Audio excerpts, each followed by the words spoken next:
went home and he came, his servant, his Anas, and he was crying. He was crying.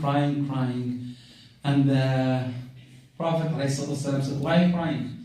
He said, oh Prophet, you know, our space is far away, and you will be far up, and we love you in the sake of, we love you. And I want to be with you. Sayyidina Anas is talking to the Prophet ﷺ. We love the Prophet, and he want to be with him. And the Prophet told him this glad tidings. What did he tell him? Al-mar'u ma'a man ahab. If you love someone, you will be with him. And really, when you hear this, everyone will tell me now, I love the Prophet. Does anyone dispute that? No. All of us love the Prophet. But the question to every one of you, do you know the Prophet? To me even, do I know the Prophet? To every one of us. And if you know someone, I'll tell you an example again, another story. If you love your wife, and you're going home now, what are you going to do? Some flowers, chocolate, right? You love her. You do that, right? Hopefully. Okay? You love her, inshallah, you give her that, inshallah. Now, if you love the Prophet, what are you going to bring him? Do you know what his attitudes? What did he say? What does he say after prayer? How long did he live? What's your mother's name? Mothers, his wives. وَأَوْزْوَاجِهُ أُمَّهَاتُكُمْ. Do you know them?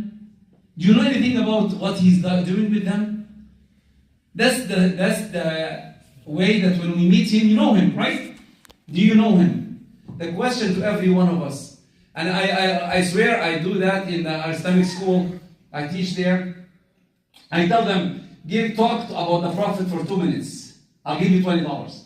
Alhamdulillah, the $20 is in my pocket most of the time. It doesn't go anywhere.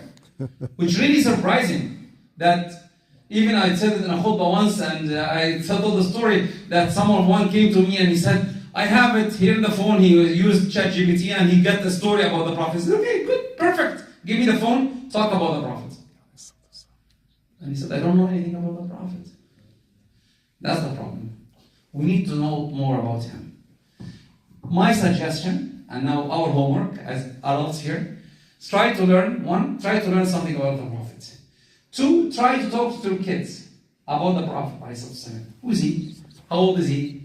What's the name of the kid? His kids? Very important.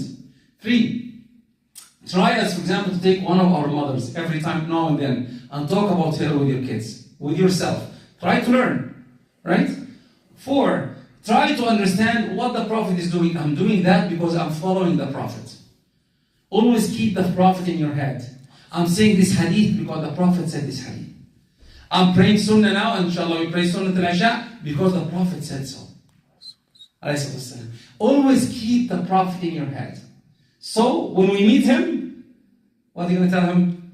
I did this because I'm following your footsteps. لَقَدْ كَانَ لَكُمْ فِي رَسُولِ اللَّهِ أُسْوَةٌ حَسَنَةٌ. Uswa. Even when I made a mistake in Surah Al-Waqi'ah, even though I memorized it, still I heard many people responding because the Prophet said asked us to do that. Even if the Imam doing a mistake, you still correct him. That's how beautiful if you keep on knowing the Prophet ﷺ. Our homework, learn more about the Prophet so that when you go to him, imagine I love the Prophet, we will be with him in Jannah al-Firdaus. This is the best thing you can do. وَجَزَاكُمُ اللَّهُ خَيْرًا وَأَكْرَمَكُمُ اللَّهُ.